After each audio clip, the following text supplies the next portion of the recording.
karatukan masu idanu da za su yi wa zuciya ido kuma ta kunnu, a horon abin da zan tajalli a idanu, na dawwama akan abin da kudura ta suturce.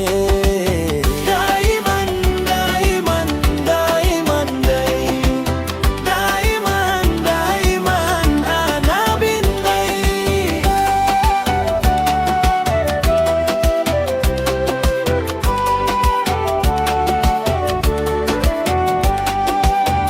Kiran Fadima jininka aiko buwayya ce, matar Sayadi Aliyu ita dini sokace, da anabi aka yi kabin su shehu da darace.